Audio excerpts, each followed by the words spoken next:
शुरू करने से पहले आपको बता दें कि ये इस वीडियो की कहानी का दूसरा पार्ट है। अगर आपने इसका पहला पार्ट नहीं देखा है तो आप पहले इसका पहला पार्ट देखिए ताकि पूरी कहानी आपको समझ में आ सके। लिंक आपको डिस्क्रिप्शन में मिल जाएगा। अब मुझे हज़रत साहब से मिलने की बेचैनी हुई। रोज़ बरोज़ बेचैनी बढ़ती रही। कई महीने के बाद मास्टर अब्दुल अजीज़ ने और हमने फ़ोन मिलाया तो फ़ोन मिल गया और हज़रत से बात हो गई। मौलाना साहब ने मुझसे मुलाकात का शौक़ ज़ाहिर किया और धरानी ना पहुंचने की माजरत भी की और तकलीफ़ का इजहार किया और बताया कि इस साल धरानी ज़रूर आऊँगा। हज़रत साहब ने मुझसे मालूम किया कि आपकी अमानत आपने पढ़ी कि नहीं। मैंने कहा 10 बार पढ़ी है। हज़रत साहब ने मालूम किया उसमें कोई बात गलत हो तो ठीक कर दीजिए। मैंने कहा उसमें सारी गलतियों को ठीक किया गया है। हज़रत साहब ने कहा तो फिर आपने भी वो गलती ठीक कर ली कि नहीं। मैंने कहा कि वो गलती तो आपके शरण में आकर ही सही होगी। हज़रत ने कहा कि आपने कलमा पढ़ लिया कि नहीं। मैंने कहा कि वो मैंने याद भी कर लिया है। मैंने फ़ोन पर हज़रत साहब को कलमा सुनाया। हज़रत साहब ने कहा आपने इसे इस्लाम कबूल करने की नीयत से इसे पढ़ लिया कि नहीं। मैंने कहा अत्याचार और जुल्म की नहुसत मेरा पीछा नहीं छोड़ती।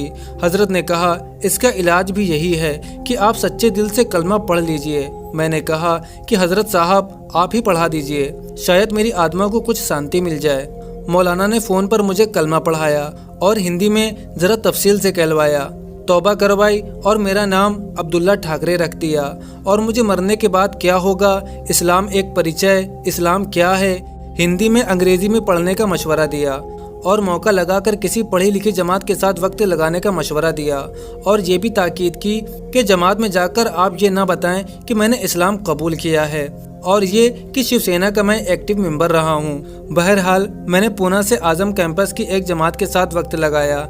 मेरा वक्त बेंगलुरु में लगा। अल्लाह का शुक्र है जमात के लोग बहुत अच्छे थे, पर मैंने जमात के लोगों को बिल्कुल भी नहीं बताया कि मैंने इस्लाम को कबूल किया है। वो लोग मुझसे मालूम भी करते कि आप इतने बड़े हो गए, आपको नमाज भी याद नहीं। मैं कहता कि असल में मेरा माहौल बहुत ख़राब है। अपने इलाके में बस मैं अकेला ही मुसलमान हूँ। साथ ही मुझ पर तरस भी खाते। मैंने ये भी नहीं बताया कि मैं फ़िज़िक्स का लेक्चरार हूँ, बल्कि कहा कि एक स्कूल में पढ़ाता हूँ। बस बहरहाल वक्त बहुत अच्छा लगा। पूना में मेरी हज़रत साहब के कुछ मुरीदों और 9 मुस्लिम मुरीदों से मुलाकात हुई, जिनसे मिलकर मुझे और भी हज़रत से मिलने का शौक़ बढ़ गया। अल्लाह का शुक्र है ये मुराद भी कल पूरी हो गई। मैंने वर्कशॉप वाले सफ़र में अपने बच्चों और घर वालों को अपने साथ रखा और धराने के सफ़र की कारगुजारी मुसलसल फ़ोन पर सुनाता रहा। तो मेरे इस्लाम के पूरे सफ़र में मेरी अहलिया और मेरे बच्चे दिलो दिमाग से मेरे साथ रहे। इसकी वजह से मेरे कलमा पढ़ने के दूसरे रोज़ मेरी बीवी और बेटियों और बेटों को मास्टर अब्दुल अजीज़ ने कलमा पढ़ा दिया। मेरी अहलिया का नाम आमतुल्ला और मेरी बेटी का नाम आमतुल अजीज़, छोटी बेटी का नाम आमतुल रहमान और बेटे का नाम अब्दुल रहमान है। हम लोगों ने हज़रत से मिलकर एक पूरा खाका बनाया इस्लाम पढ़ने और ख़ानदान वालों में काम करने का। पहले मरहले में खाका बनाया है हज का। फॉर्म भी मैंने भर लिया है। इसी साल पूरी फैमिली के साथ हज को जाना है। अगर हज कमेटी के साथ ना भी हुआ तो इंशाअल्लाह टूर से हज को जाना है। उसके बाद मराठों में काम करना है और शिवसेना के साथियों तक उनका हक पहुंचाना है। अल्हम्दुलिल्लाह मेरे 40 गांव और नासिक के 10-12 साथियों के दिलो दिमाग से तासुब की ऐनक टूट गई है। मुझे उम्मीद है कि अल्लाह ताला मुझसे ज़रूर कुछ काम लेंगे। अब मेरा उम्मत मुस्लिमा के लिए एक पैगाम है कि इंसानियत की खैर ख्वाही के लिए उम्मत मुस्लिमा को अल्लाह ने बर्पा किया है।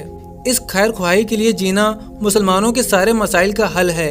बल्कि सच्ची बात तो ये है कि मुसलमान इंफियाल और रिएक्शन का रास्ता छोड़कर दुनिया के साजिशों, मकर फरेब, तासुब और जुल्म ज़्यादती से बेपरवाह होकर अगर सिर्फ अपने तर्ज ज़िंदगी की सुई इंसानियत की खैर ख्वाही यानी दायाना तर्ज ज़िंदगी की तरफ आ जाएं तो फिर ये पूरी दुनिया के तमाम मसाइल हल कर सकते हैं। तो दोस्तों ये वो शख्स थे जिन्होंने ये तय किया हुआ था कि मैं मुसलमानों को बर्बाद करके ही रहूँगा, लेकिन अल्लाह ने क्या फ़ैसला किया कि उसे ही हिदायत से नवाज दिया। अब वही शख्स मुसलमानों की खैर ख्वाही में लगा हुआ है, लोगों को इस्लाम पर ला रहा है। जो पहले मुसलमानों का सख्त दुश्मन हुआ करता था, मुसलमानों से नफरत करने वाला था, लेकिन अल्लाह ने उसकी काया ही पलट दी। सुबहान अल्लाह।